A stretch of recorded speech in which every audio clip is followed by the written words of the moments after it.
The Third World makes up 70% of the global population, which today stands at 7.24 billion. The youth segment constitutes 85% of the population of developing nations. According to the Arab League Educational, Cultural and Scientific Organization, which operates as part of the United Nations, the percentage of illiterates in developing nations is 20.6%.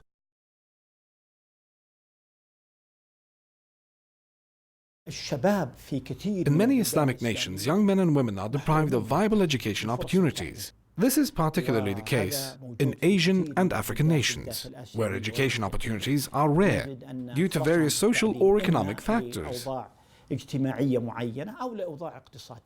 So we assist them by providing them with suitable education.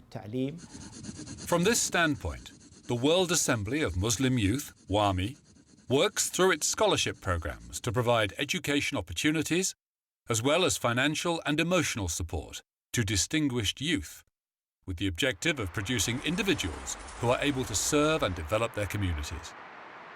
Education, after all, is the key driver of progress and a primary measure of social development. Dr. Jamil Kabaja is a Palestinian living in Saudi Arabia.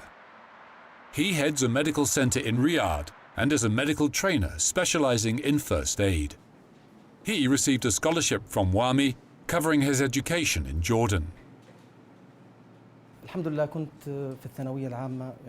Thank God, I graduated high school, first in my cluster, across Jordan and Palestine. I did my general secondary exam in Palestine and was awarded first place amongst my fellow graduates. I received a scholarship through the Palestinian embassy in Jordan to study in the University of Jordan. The funding was revoked for a variety of reasons. WAMI had searched for me, having heard of my distinguished performance. They communicated with me through the University of Jordan, expressing their desire and willingness to offer me a full scholarship to study medicine at the University of Jordan. And thank God they kept their word, covering my expenses up until graduation. Comoros is an Arab state located in the Indian Ocean, a nation that suffers from the scarcity of graduate educational programs. It is therefore that the young men and women of Comoros are forced to enroll in universities in the Arab world. Dr. Salma Abdullah, who today works as a doctor in the largest hospital in Comoros, is one of the beneficiaries of the scholarship program offered by WAMI, having received a scholarship covering the duration of her education. I received a scholarship from Al-Ahfad University in Sudan. After I moved there, I faced difficulty finding suitable accommodation. I decided to contact Sheikh Abdullah Makki for assistance. He introduced me to WAMI and asked me to collect all the relevant documents and certificates. The Sheikh then forwarded the documents to WAMI.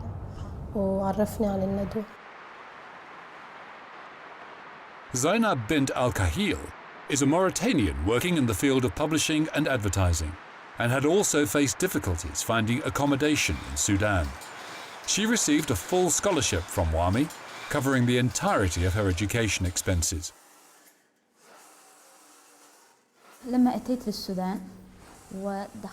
When I first came to Sudan, I was in a dormitory. The living situation was quite difficult, up to 8 students per room. I searched for better dormitories and was told of one operating under WAMI. They requested my documents, such as my education certificates, my passport, and transcripts. And a short while later, they welcomed me into the dormitory. They operated as part of their offices. And thank God, I received a full scholarship shortly after that. On the other side of the spectrum, the Maldives boast the highest percentage of education in the Islamic world. Unfortunately, young men and women often find it difficult to continue their education due to economic difficulties. The scholarship programs and projects offered by WAMI have thus extended to reach the Maldives.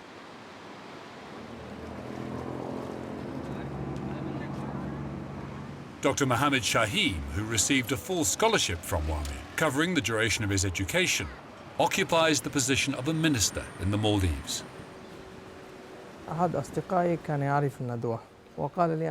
One of my friends knew of the World Assembly of Muslim Youth, WAMI, and told me of an institute affiliated with them.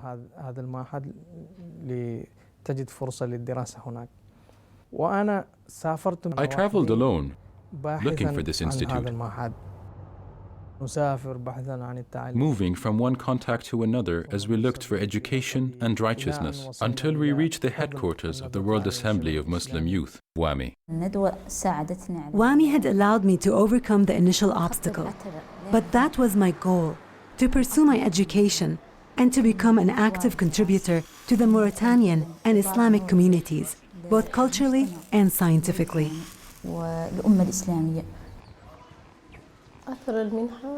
The scholarship had a clear positive effect, as I was the first female in my village to study medicine, and this was a tremendous achievement for my family, my village, and my country.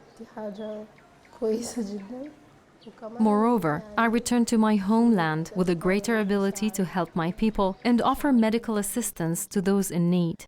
This had a positive impact on both personal and social levels.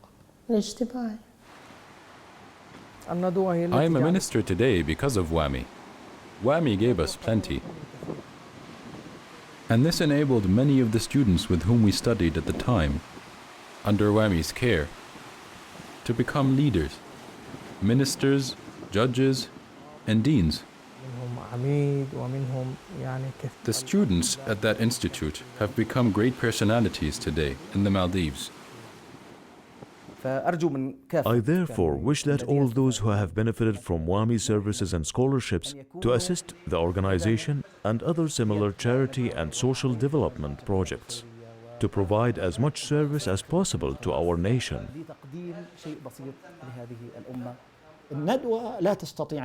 WAMI is unable to do this by itself.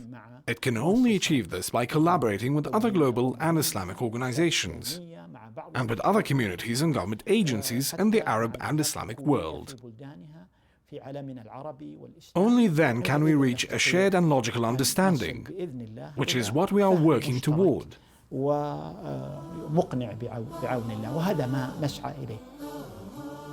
WAMI has a strong presence around the globe, with a total of 43 offices worldwide.